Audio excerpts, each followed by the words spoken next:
Shalom, jadi hari ini kita akan membahas tentang kitab Daniel. Jadi kitab Daniel ini merupakan kitab yang paling dikenal karena berisi mengenai seorang pemuda Israel yang diambil secara paksa dari tanah airnya agar dididik untuk tugas diplomatik di kota Babel yang besar. Kita lanjut ke latar belakang.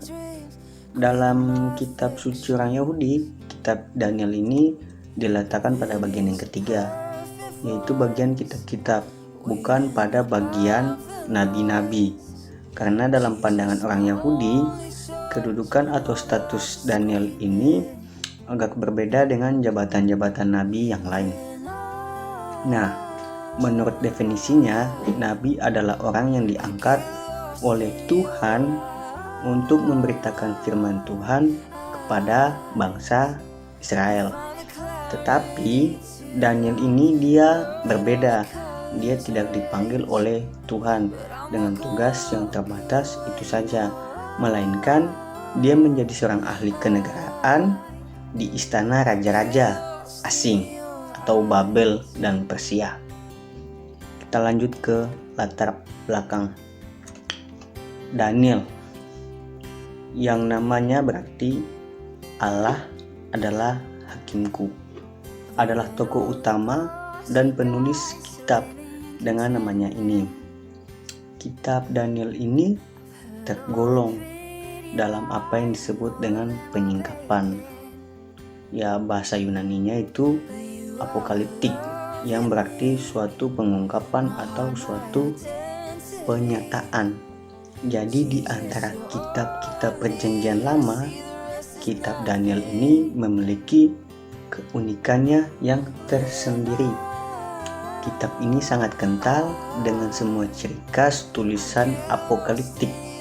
Dapat dibandingkan teman-teman dengan Wahyu 1 ayat 1. Jadi gini nih, dalam catatan sejarah, pertumbuhan kebudayaan Yunani yang luar biasa dimulai pada zaman Alexander Agung, itu sekitar 336 sampai 323 sebelum Masehi. Alexander Agung ini berusaha mempersatukan peradaban Barat dan Timur. Penyatuan peradaban itu ditujukan untuk bermaksud agar dunia yang didiami di bawah kebudayaan Yunani atau Helenisme. Proses Helenisme berlangsung cukup berat karena adanya naskah Yunani Koine yang cepat menyebar ke seluruh wilayah kekuasaan Yunani. Lanjut ya. Setelah Alexander Agung ini meninggal, perjuangan ini dilanjutkan oleh penggantinya. Pencampuran agama tetap berlangsung sehingga Yudaisme dan Helenisme dapat hidup berdampingan. Sebagai seorang Yahudi, melihat perkembangan itu sebagai ancaman terbesar.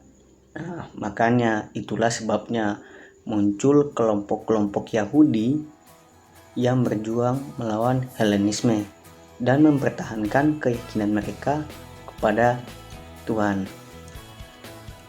Mungkin sekian, kita lanjut ke bagian tujuan penulisan. Jadi, kitab Daniel ini ditulis untuk membesarkan hati orang-orang Yahudi di pengasingan dengan menyatakan rencana Allah yang berdaulat bagi Israel selama dan setelah dikuasai bangsa-bangsa lain. Nah, jadi tujuan kitab Daniel ini, tujuan utama ya, untuk menegaskan kebenaran bahwa walaupun umat Allah cukup sering diperlakukan oleh kekuasaan-kekuasaan duniawi, namun Tuhan sendiri adalah yang maha kuasa dan berdaulat. Nah, pada akhirnya dia sajalah yang menentukan jalannya sejarah setiap orang dan suku bangsa. Untuk bagian penulis kitab ini ada dua bukti, yaitu bukti internal dan eksternal. Bukti yang pertama ya, Daniel mengaku menulis kitab ini. Itu ditujukan dalam Daniel pasal 12 ayat yang keempat. Ia menggunakan gaya penulisan autobiografi. Orang pertama mulai perikop 7 ayat 2 dan seterusnya. Nah, sebagai dukungan terhadap Daniel sebagai penulis kitab Daniel dapat dilihat dalam pasal 7 sampai 12 yang mengatakan bahwa penglihatan itu diterima oleh Daniel sendiri. Nah, untuk bukti eksternalnya, teman-teman boleh sendiri baca dalam Matius 24 ayat yang ke-11. Ada satu alasan lagi, beberapa bukti bahwa Daniel ini yang menulis kitab ini. Dapat diceritakan dalam Kejadian pasal 7 sampai 12 sangat cocok dengan masa kegoncangan dan penganiayaan orang-orang Yahudi pada waktu mereka dikuasai Raja Antiochus Epiphanes tersebut. Oke, sudah paham sampai sini kan? Kita lanjut ke waktu penulisan. Nah, kitab Daniel ini jelas ditulis oleh Daniel pada abad ke-6 Masehi ketika Daniel dibuang ke Babel pada waktu penyerbuan Yehuda yang pertama oleh Raja Nebukadnezar pada tahun 605 sebelum Masehi, sehingga dia mengalami masa pembuangan dari awal sampai akhir dan menyaksikan kembalinya orang Yahudi ke Yerusalem dengan izin Raja Koresi pada tahun 538 sebelum Masehi.